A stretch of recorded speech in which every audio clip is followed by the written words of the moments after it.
Hello, I'm Paul. And I'm Branka. We are One Drop Publishing. We are indeed.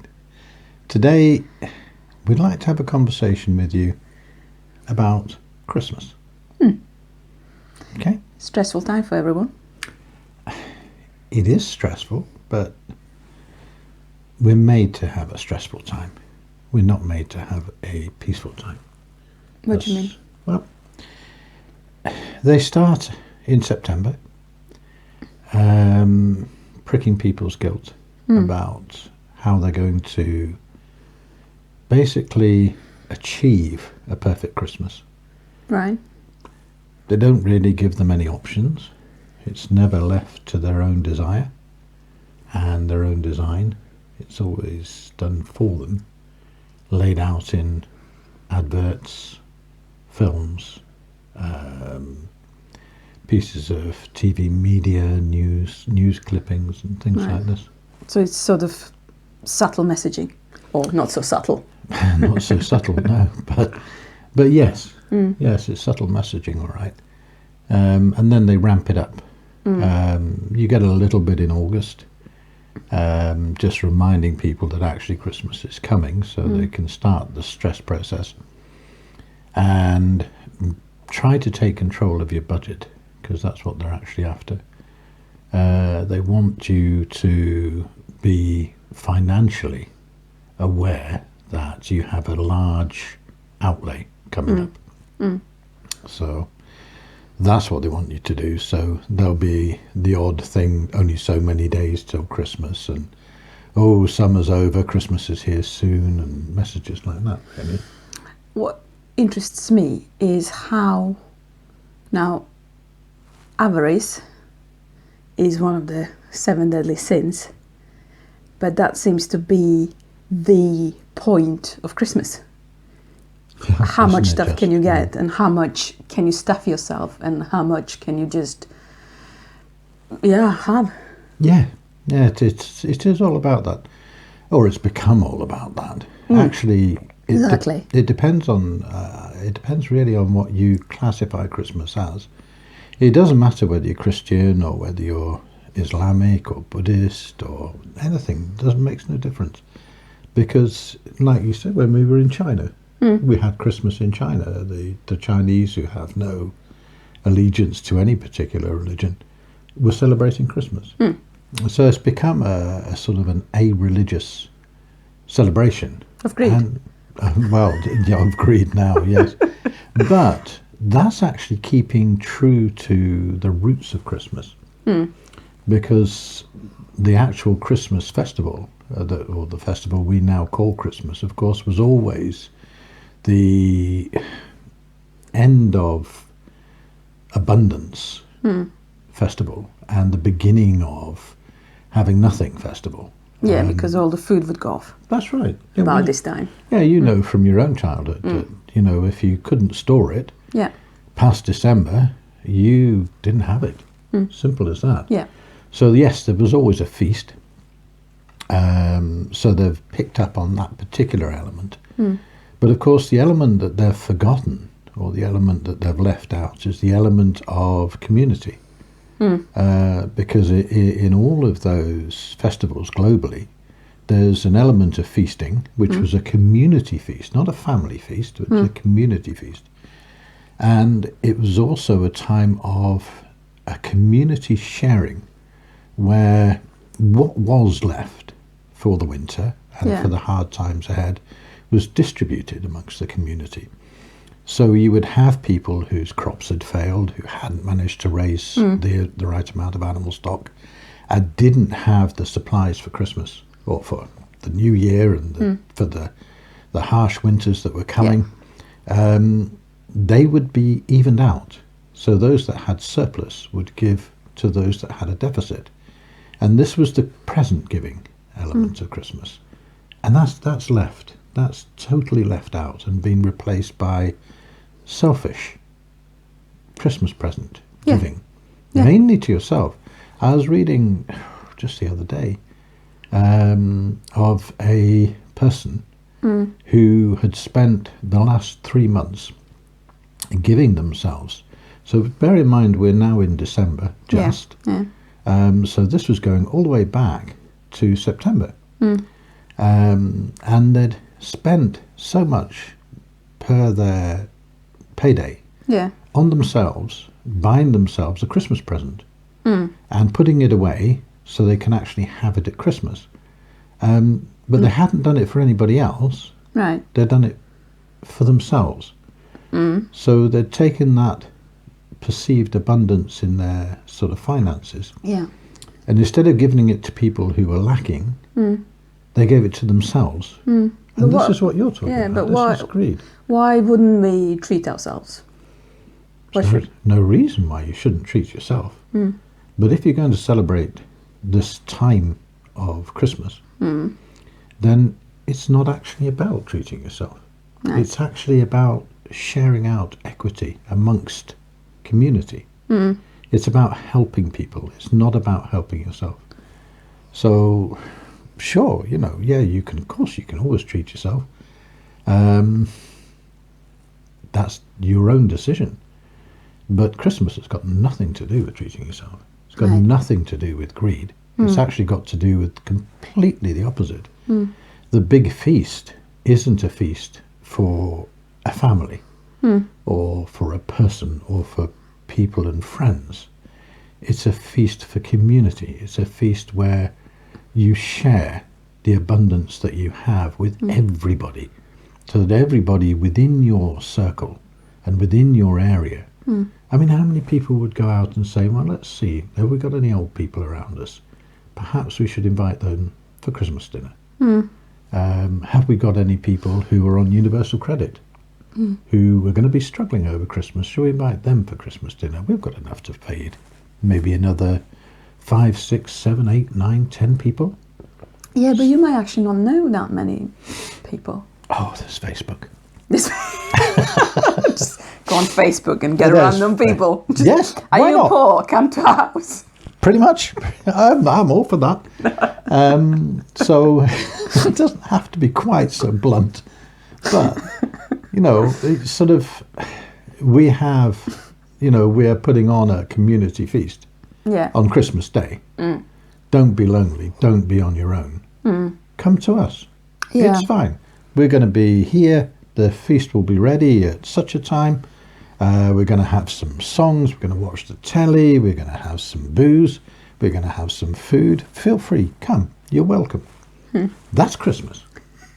You know what I'm like. I would do that tomorrow. No problem at all. We would have strangers turning up at the door and we'd share what we'd got in order for them to have it. That's true. We've done it before. We'll do it again. It's no problem. But that's Christmas. Right. So, how would you say that, you haven't perhaps thought about it, or you're sort of starting to feel that panic? It's Christmas and I don't have any money and I have to buy this, that and the other to this, that and the other person. How would you start to change that in your life? How do you mean? Well, say if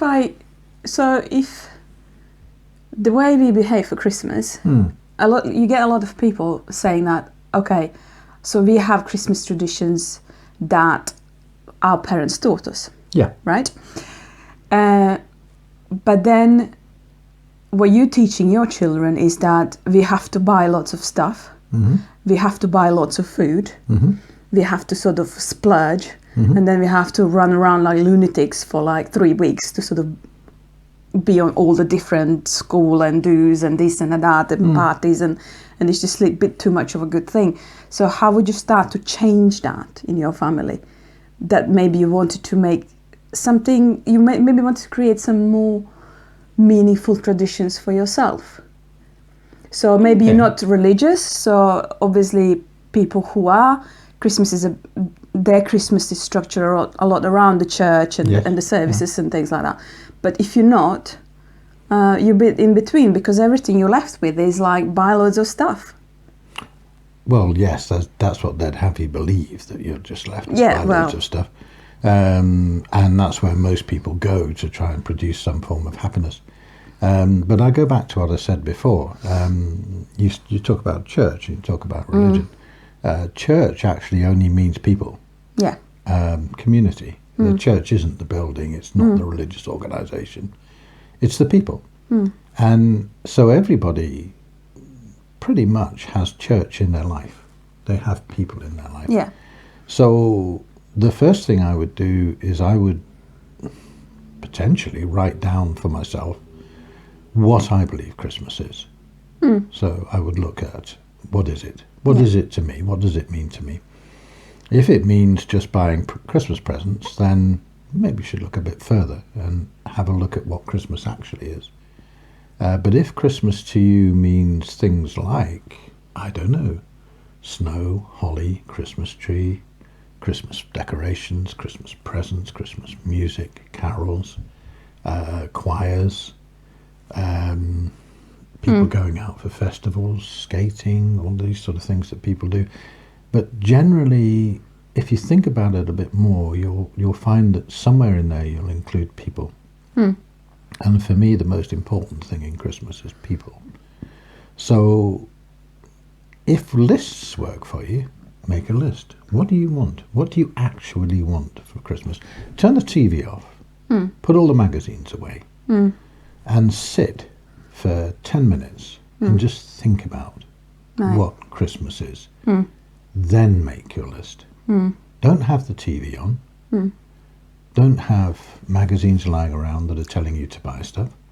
Forget Cyber Monday, Hyper Tuesday, Woden Wednesday, or, whatever, and sort of Black Friday and all this. Forget about all that. Put all that to one side, because anything that's coming from somebody else to you is not what you are deciding. Right. It's what somebody else has decided you should be doing with your Christmas. Right. So take control first. And how would you tackle, so say it's been a lot about environment, and you maybe want to sort of not buy quite as much plastic, you want it to be a bit more meaningful, but then you have children, and then you know that they're going to be comparing themselves to all their classmates. Yes. And they're going to go, well, why didn't you get me, I want that, why didn't you get that, why are you not getting me this? How would you sort of try and change that attitude? Talk to them. It's simple. It's very difficult, but it's simple. Children are not stupid. No. Children are a product of what you make them and what society makes them mainly. And if you actually sit down with a child and say, look, your Christmas present isn't wrapped up in fancy paper this year because I don't want to buy paper that doesn't biodegrade, and I don't want to add to the waste of the planet. Maybe you'll be lucky, your child will say, what's waste in the planet? What's biodegrade? There's an opportunity to be a parent. Yeah. Okay, or an uncle or an auntie or a grandma or a granddad, but a person who has something to share that. Don't make the share that you do with the children in your life the present that you give. So if you're giving a present to a child, or you're helping a child to do something, because a lot of parents give money, and nothing wrong with that, that's fine. So if a child comes to you and says, I want to buy, I don't know, an Xbox 72 or whatever it is, and it's going to cost me 300 quid, can I have that for Christmas? You're faced with the choice. You can either say yes if you've got 300 quid, or you could say, well, sure, what I was going to spend on you for Christmas is this amount. Yeah. Okay, and I can give you that in cash if you want. I'll put it in an envelope and you can put it towards your Xbox 72. And that not only teaches the child that not everything is freely available, it teaches them some financial responsibility, because they realise there's limits to the finance. So don't go out and get a loan for 300 quid. Go out and give what you've actually got to give. Yeah. But explain to the child why you're doing it. And just say, if you want to come up with the, I'm going to give you 50 quid. So you've only got another 250 quid to go towards your present. But it gives them, not only does it teach them finances, 3 years' time, you've got your Xbox 72. But they can then go to other members of the family or the community, or whatever they're sort of getting presents from, and say, well, this person's given me 50 quid towards my Xbox 72. Do you want to do that? And immediately you're starting to get community between people. Okay, so because then they can collaborate. Yeah. So instead of having a separate present, they've got a community present. Yeah, from everyone. Yeah, so every time the Xbox 72 comes on, my grandma, granddad, auntie, uncle, brother, sister, mum, dad, or whatever, bought this for me. Yeah. And immediately it has a different association. It's not just a single present from a single person. It's something that has a representation of family or community or church or organisation, whatever, it doesn't matter. Yeah. But it's part of that. And that's what Christmas is about. So you can give presents, of course you can. Yeah. But don't go bananas. Don't make yourself broke for the next 3 months because you've got 20 presents to buy and you think you've got to spend 50 quid on everybody. Yeah. Because if that's not what you can afford, don't do it. Yeah, I think maybe also having sort of conversation with people. Yeah, that's the and important asking them how piece. they feel about, all the issues about environment, and maybe have some sort of a memory together instead. Go somewhere and do something. That's what it's about. That's what Christmas is about. Right. So what did you get me? Nothing. What? Well, you said to me, let's not do Christmas presents this year. No, I didn't say that. But did you not say that? Oh, do you know, I'm having another one of those dreams again. God, that means I'm going to have to get the moths out of my wallet and go and buy you at least a Mars bar again. But something. But no, for me, Christmas is all about communication. It's all about talking. It's all about people. Yeah. It's not about presents. But you've got to look on the other side of the fence. You've got to look at why then are we so greedy? Are we so full of avarice over Christmas? And it's basically... Because you can't help it. Like, I feel that. And I'm normally not a particularly greedy person. But when I go in those shops and it just starts in my brain. I'm like, oh, yeah, I want that. Oh, that'd be nice. Oh, look at that. Yeah, because you're being conditioned. For 3 or 4 months before the event, you're being conditioned that in order to have a wonderful Christmas, you have to have a wonderful pile of presents. Or even if it's presents like that person I told you about that's been doing it for 3 months, that you're giving to yourself. Your Christmas is going to be deficient if you don't have a pile of presents. If you haven't made some sort of material or physical gain over Christmas, Christmas is worthless. So you said earlier, how do you make Christmas for you instead of making Christmas full of greed? Decide for yourself what Christmas is about. If Christmas is about presents for you, Christmas is about presents for you. But make sure that they're presents that come from the heart, not presents that you feel guilted into buying. Make sure that they're things that you want to give someone. When you give someone a present, it's not about a demand from the receiver. It's about a wish from you to give a gift to a person who means something to you. Yeah. And that should be whatever you want it to be, not what the receiving person has decided it should be. Yeah, but how do you deal with that face? Like, you buy them something, you think, oh, this is great, I really want to give them. They open it, they're like, oh, gee, thanks. Talk to them. Talk to them. And the thing is, the present giving is not actually for them. The present giving is for you. All right, so the emphasis is it needs to be different. Yeah, it's not about pleasing the person who gets the present. It's about giving something from you to somebody else. And I mean, it's like if you, for instance, you knit socks. I get 2 pairs a year. No, you get 8 pair a year. 2 socks a year. 2 socks a year, one every 6 months. One every 6 months. But it takes you each sock, if we wanted to buy a sock like that, would probably cost a pair maybe £3, £3.50. Yeah.